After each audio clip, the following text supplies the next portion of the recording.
parti au pouvoir, le RDPC, nous en sommes conscients. Tout ce que nous faisons n'est pas parfait. Par exemple, pour les infrastructures techniques, on constate qu'il y a un problème sérieux. Et je vois qu'on va en parler tout à l'heure. Comment un pays comme le nôtre, nous n'avons pas d'autoroute du nord, du sud au nord, de l'est à l'ouest. Ça ne devait pas être la responsabilité de l'État. Et tout à l'heure, moi, je vais le proposer. L'État doit se désengager de ces secteurs et laisser les investisseurs privés agir dedans. Oui. Vous savez, les contrats PPP, des partenaires publics-privés, il y a deux types. Il y a les types mixtes, où l'État et le partenaire privé vont ensemble. Notre pays, si on entre là-dedans, on ne va pas s'en sortir. Il y a trop de corruption, ça, il faut le reconnaître. Le chef de l'État lui-même, il essaie de se battre contre cette corruption, qui est une conséquence de la politique, de la crise économique, avec les mesures qu'on nous a imposées au niveau du Cameroun, la diminution des salaires, la dévaluation du franc CFA. On voit plus loin que les conséquences sont là. Mais nous devons nous battre pour remettre les choses sur les rails. Le modèle au niveau des routes, aujourd'hui, ça ne donne plus. Et je pense que, je suis convaincu, avec le prochain septennat, le gouvernement devait mettre un accent particulier sur le problème des infrastructures techniques en général. Les routes, les chemins de fer, l'énergie électrique, on est en train d'avancer. La gestion des déchets, même nos aéroports. Vous savez, un pays qui n'a pas ces infrastructures techniques qui doivent accompagner l'économie, excusez-moi, le pays ne peut pas se développer. Et je pense qu'il nous faut une stratégie aujourd'hui où nous ne devons pas avoir peur. Les infrastructures techniques coûtent énormément cher. Il faudrait que l'État, comme je l'ai dit maintenant, par exemple le problème de route, aujourd'hui, on peut dire tout ce qu'on peut dire, moi je vois, c'est le problème de financement. Il y a un véritable problème de financement.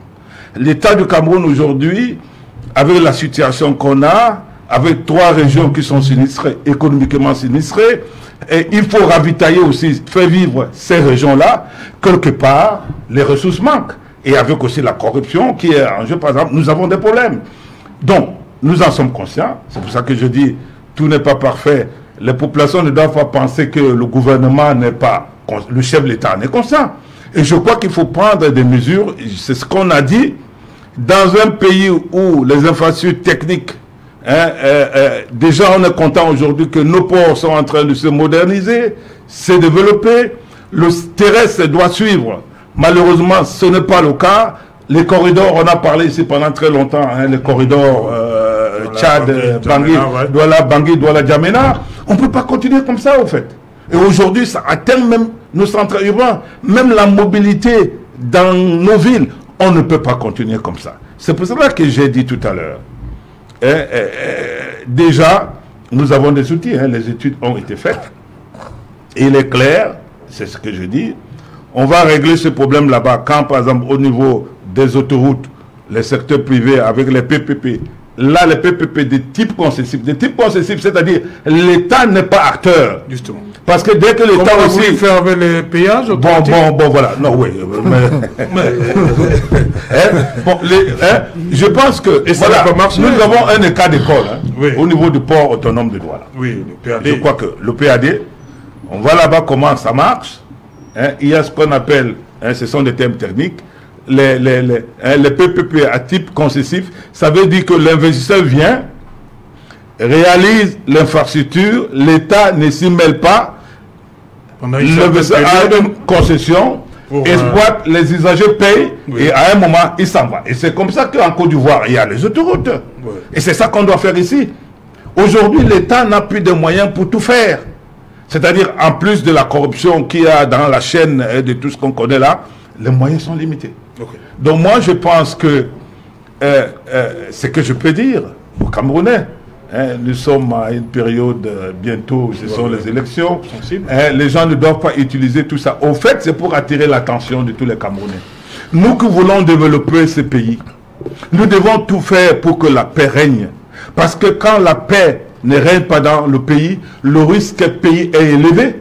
Les investisseurs ne peuvent pas venir dans votre pays. Les crédits que vous allez prendre, ça va coûter très cher. Les entreprises étrangères qui viennent travailler dans votre pays, les prix sont multipliés par 4, par 5.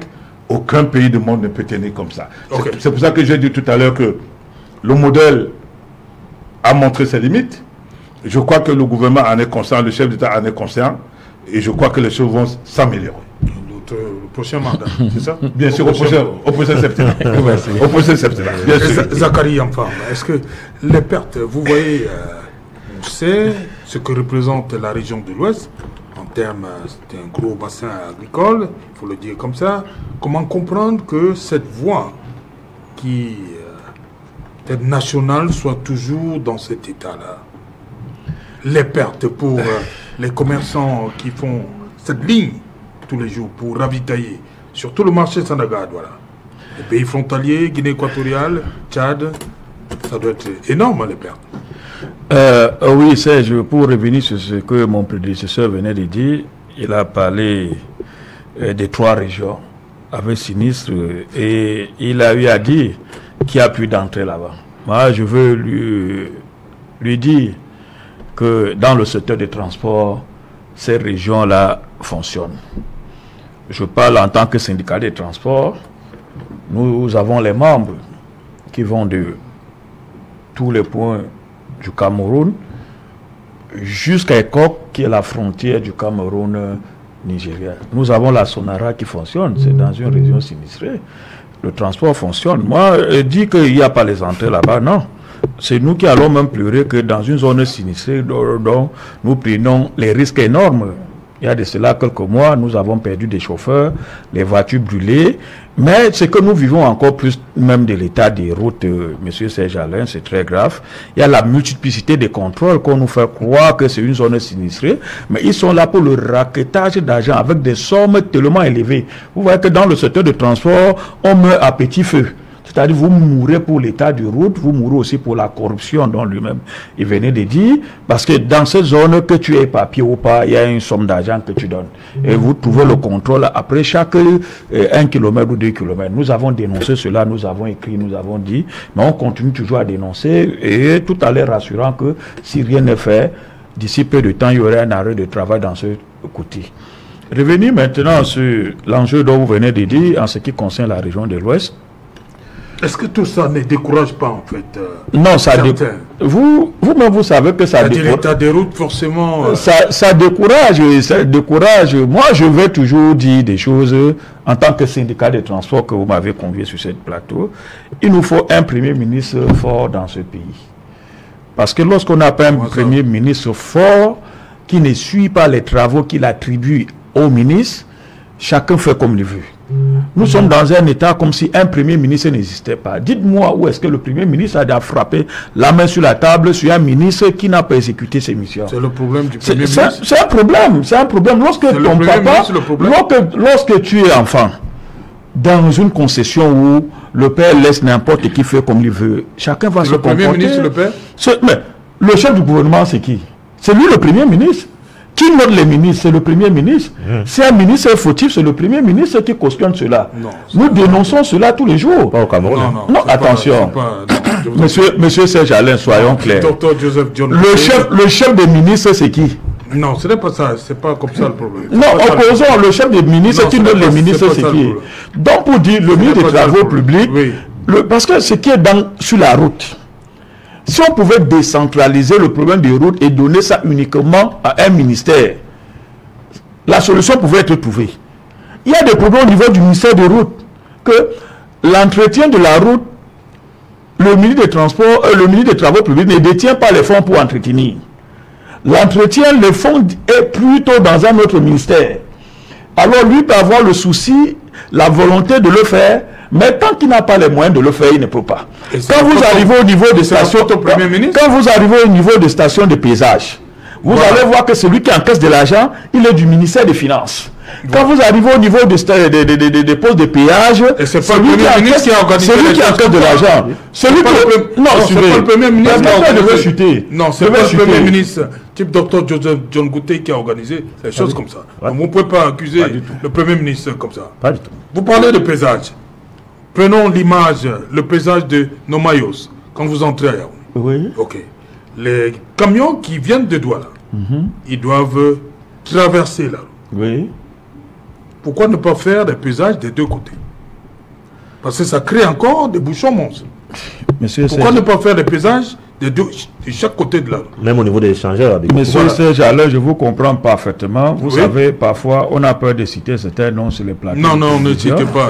C'est peut-être ça le cas. Moi, je vous comprends. Non, mais merci, il faut comprendre. Je vous ai compris. Vous pouvez parler sans citer. Non, je vous comprends. Il y a des noms, par exemple, tels qu'on venait d'interdire, qu'on ne prononce pas son nom. Mais vous ne pouvez pas retirer ça dans ma bouche. Non, je ne peux pas interdire. Vous ne pouvez pas accuser. Le chef du gouvernement, c'est lui. Depuis que nous dénonçons la vous dites que les caisses sont placées au ministère des Finances. Depuis que nous dénonçons l'affaire des routes dans ce pays, quelle est la décision que le Premier ministre a prise? Et où le président? Et vous comprenez vous-même, il a fallu que le délégué général de la Sécurité nationale fasse une descente au sud-ouest pour qu'on voit quand même quelques trous fermés. Imaginez que si c'était le Premier ministre, ça devait aller plus que ça. Donc acceptez aussi la responsabilité lorsqu'on est défaillant de ses missions. Vous ne pouvez pas me dire que le chef du ministre, c'est le président de la République. Non. Il a délégué les compétences du gouvernement à un premier ministre qui commande ce ministre et qui a pour l'obligation de suivre ce ministre dans leur mission régalienne. Lorsque tu n'es pas compétent, c'est à lui de te sanctionner, c'est à lui de proposer au chef de l'État que celui que je vais proposer que vous le mettez ici, là, il n'est pas à la hauteur de sa mission. C'est de ça qu'il s'agit. L'affaire des routes aujourd'hui, c'est un problème de tous. Parce qu'à côté même de cela, il y a aussi la dégradation volontaire même des usagers de la route que nous avons dénoncé. Les civils que nous avons dénoncé, j'ai même pris le temps de dénoncer cela auprès du ministre des Travaux publics. Parce que qui doit même sanctionner? C'est le service des stations de paysage. Alors, quand vous arrivez dans une station de paysage, toi qui as une charge normale, c'est toi qu'on frappe. Mais toi qui as une charge excédentaire et que tu as l'enveloppe, c'est toi qui passes, alors que c'est toi qui détruis la route. C'est un problème de conscience. Et comme venait de dire mon prédécesseur, il a parlé de la corruption. Je me demande où est-ce que la CONAC, c'est que fait la CONAC au Cameroun, parce que la CONAC au Cameroun arrête les plus faibles et laisse les plus forts. Vous voyez les corbos des hommes en tenue en route qui raquettent de l'argent. Pourquoi la CONAC ne les interpelle pas? Vous voyez au niveau des stations de paysage, où l'argent, la corruption, la corruption est à ciel ouvert. La CONAC à ce moment l'a fait quoi? Demain, la CONAC a fait peut-être 5 ou 6 jours ici. Ils ont arrêté les plus faibles. Il est allé dans les mairies, ceux qu'il a trouvé en train de prendre son emploi de terre. Il faut aussi dénoncer. Hein. La CONAC ne peut pas être derrière chaque colboc, comme vous dites. Vous voulez que je porte tous les documents adressés à la CONAC? Vous voulez que je porte tous les documents adressés à la CONAC que je vous les présente? Donc vous comprenez que la dénonciation dans notre secteur d'activité, nous ne cessons de le faire et que rien ne bouge. L'affaire de route, M. Serge Alain Goutou, il faut le dire, c'est un problème de vie. Quand on parle de la route, c'est des choses qu'on ne doit même pas faire l'amalgame là. Et c'est la route qui fait grandir un pays. Alors on devait tout faire pour protéger cette route, aménager cette route. Vous ne vous posez même pas la question que l'argent qu'on prend dans le péage est fait pour quoi? C'est pour l'entretien de route. Moi, j'ai même voulu qu'on décentralise cette affaire des péages et qu'on donne ça dans les collectivités décentralisées pour que chaque maire, avec les recettes qu'il collecte dans sa circonscription, le permet au moins de nous fermer les nids de poules qui deviennent à la longue des ravins. Et lorsqu'on prend cet argent, à quoi cet argent? Posons-nous la question. Je pense que nous avons l'occasion d'avoir un responsable qui s'est présenté. Il va nous dire à quoi c'est cet argent dans les services de péage qu'on nous perçoit chaque année. Ok. Voilà, je peux le mot rapidement. On va aller dans le journal.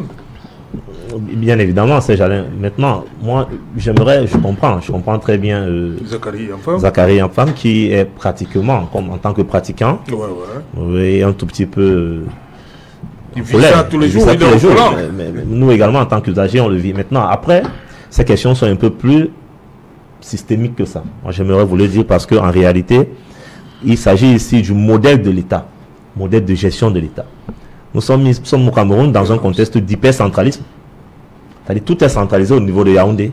Et malheureusement, ou bien heureusement, mais Zachary dit, au niveau de chute, il faut décentraliser. Il n'y a pas de décentralisation. Oui. Moi, je reviens pratiquement pour parler de la pénétrante ouest. Nous avons une voie de contournement qui pourrait très facilement partir des échangeurs au niveau de Bekoko passer par des villages Babinga, Boyadibo, Mikwele et ressortir directement au niveau de Carrefour Musique, qui constitue pratiquement l'ancienne route numéro 5. Mais jusqu'ici, elle est délabrée. Il y a une entreprise, qui est une entreprise que je n'aimerais pas citer ici pour faire de la publicité, qui s'est même portée garante pour pouvoir brancher cette route-là, parce qu'elle a une usine de ce côté-là. Mais l'État, comme d'habitude, parce que nous sommes dans un système centralisé, a refusé carrément que ces travaux-là puissent être faits. Moi, je prends un autre exemple. Bon, comment peut-on nous expliquer que le deuxième pont sur le Vouré ait été apposé tout simplement sur le premier, alors que tout le monde savait, après étude, qu'il fallait tout simplement pour désengorger la ville de Douala, il aurait fallu que le pont parte plutôt de Bonam Sadi au niveau de Mbagna pour du Bombari, et facilement comme ça, on quitterait de Bonam Sadi pour l'ouest sans passer par le rond-point, ou sans passer par le Carrefour Musique. Et on pourrait également partir du sud-ouest, passant par l'ancienne numéro 5 et sortir directement au niveau du Carrefour Musique sans passer par les échangeurs de Bikoko. Vous voyez, on est là pour des choses aussi simples que les profanes simples peuvent observer. Il faudrait complexifier au niveau de l'État parce qu'il faut justifier pratiquement la surfacturation. Moi, je reviens sur ce qu'a dit tout à l'heure l'ESPER, quand il parlait d'autoroute. Est-ce que c'est la crise économique qui a fait en sorte que lors de la réalisation de la première phase de l'autoroute Douala-Yaoundé, pour un budget initial de 283 milliards, je pense un truc comme ça, qu'on ait connu un avenant de 60 milliards, qu'on ait connu un ajout de 60 milliards, et pour un projet prévu entre 2014 et 2018, qui soit terminé en 2022, 60 km. Nous sommes dans la république des glissements de date. Parce que ces glissements de date-là, on l'a vu avec la CAN, permettent tout simplement à certains de pouvoir alourdir encore un tout petit peu leur compte en banque, et de laisser les populations. Moi, je suis surpris quand vous dites, monsieur l'Espert, que la crise économique, que le Cameroun n'a pas été le seul pays à connaître la crise économique. Là, nous parlons de la morale en matière de la gestion de la chose publique. Des gens qui surfacturent, des gens qui se permettent, bien évidemment, d'organiser, de choisir des entreprises adjudicataires ou soumissionnaires qui ne répondent pas, qui n'ont pas la compétence nécessaire, la capacité nécessaire, capacité financière pour pouvoir réaliser ces travaux-là. Ce sont pratiquement des personnes qui organisent tout un réseau mafieux de détournement de fonds publics. Et tant que l'État ne frappera pas du poing sur la table, tant qu'il n'y aura pas de sanctions, parce que tout à l'heure on parlait de la CONAC n'est pas une juridiction. La CONAC a juste un travail d'enquête et puis remet son rapport au président de la République. Ça voudrait dire que si nous rentrons dans la logique d'hypercentralisme ou d'hyperprésidentialisme, il faudra que tout parte de la présidence de la République. Et la présidence de la République ne peut pas tout gérer. Malheureusement, aujourd'hui, c'est un constat. On a constaté dernièrement que la présidence voudrait également non plus, pendant les élections, parler de période sensible. Nous sommes à une période sensible.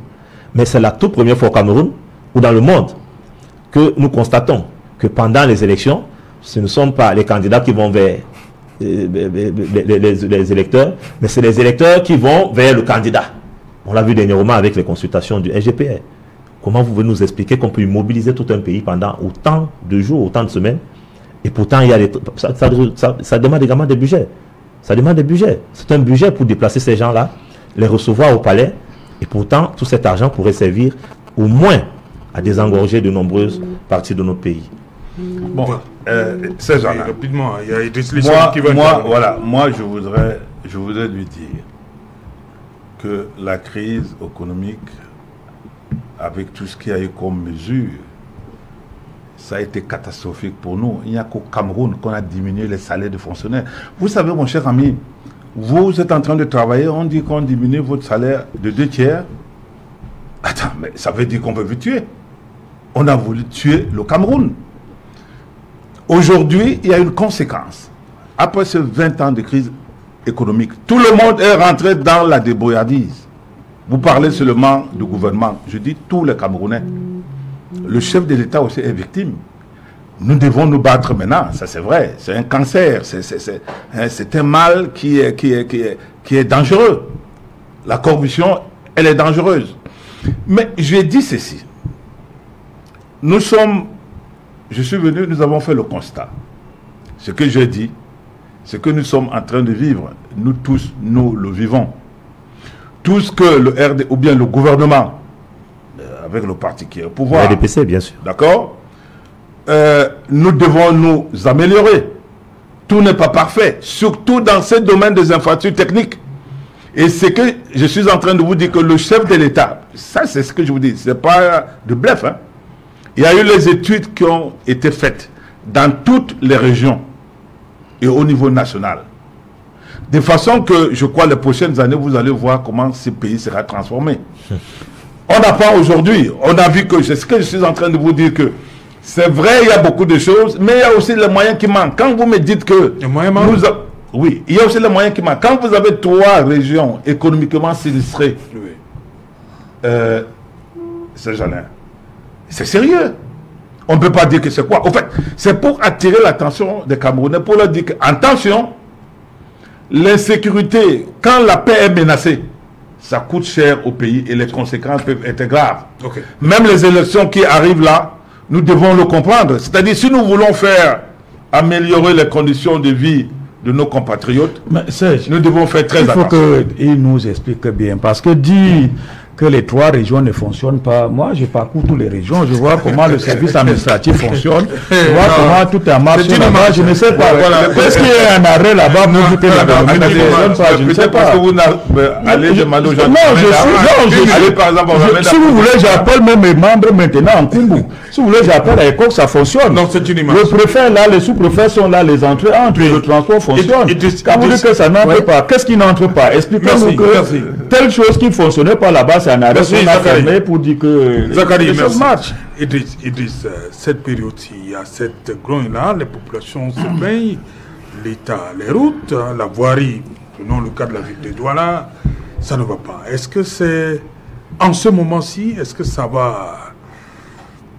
aide le pouvoir en place? Non, ça n'aide pas. Au octobre. Non, ça n'aide pas le pouvoir en place. Vous savez, vous voyez comment l'espère qui est ici nous donne des... C'est-à-dire, j'apprécie sa capacité à faire le même diagnostic que nous, mais à nous demander encore 7 ans de plus pour pouvoir mettre en exergue les infrastructures techniques. Moi, je pense que nous sommes là face à un tableau, triste tableau de l'incompétence. Je suis désolé, mais en fait, nous sommes face à des incompétents. Parce que dans tous les pays du monde, lorsqu'il y a la crise, les gens se mettent au travail pour sortir de la crise. Mais quel est même ce pays où on nous vante notre résilience, mais une résilience à nous enfoncer dans la galère et la souffrance. Le train de vie de l'État n'est pas réduit. Nous sommes partis. Le Cameroun est parti. Je pense que quand le président Biya est arrivé au pouvoir en 82, le pays avait un budget de 500 milliards. Au sommet à près de 7 000 milliards de francs CFA. Nous voyons les prouesses que la direction générale des impôts fait. On nous les vante, les chiffres qui entrent. Malgré la pression fiscale qu'on nous fait même aux gens, on voit ce que la douane fait comme recette. Mais on ne peut pas avoir ces fonds à gérer. Les gens gèrent mal et on nous dit... Parce que je ne pense pas que ceci joue contre le système en place. Moi, je suis un observateur, je dis, ça ne peut que jouer contre le système en place. Mais est-ce que ceux-là qui subissent, Saint-Jalin, ceux-là, les usagers que nous sommes, les transporteurs qui sont, est-ce qu'ils sont donc prêts à aller vers ce changement? Parce que je vous assure, le problème, c'est pas même... Parce que les dirigeants qui sont là, pourquoi ils continuent à le faire? Pourquoi, malgré les plaintes, pourquoi, malgré tout ce qu'on s'est dit là, les routes ne sont pas aménagées, les gens... Mais vous savez que... Non, vous avez bien suivi, Jacques Bibi, il dit que ce sera fait. Oui, c'est pour ça que j'ai dit, mais ce qu'il dit, les gens vont l'écouter, écouter cela, et les gens... C'est ce que je dis. Parce qu'il dit un discours et les gens vont suivre ce discours. Ceux qui n'ont pas fait en 43 ans, ils vont faire en 7 ans. Donc, c'est parce que si, tel que mon frère Zachary Enfant souffre sur la route, mais si il veut que ça change, il sait ce qu'il lui reste à faire. Mais si celui qui souffre ne veut pas que ça change, ça veut dire que peut-être qu'il se plaît dans sa souffrance. D'autres vont dire que non, c'est le syndrome de Stockholm, on a peur de ce que c'est. Non, moi, je pense que nous sommes face à une situation d'incompétence des gens qui ont montré leurs limites. Okay. Ça, il ne faut rien attendre de plus.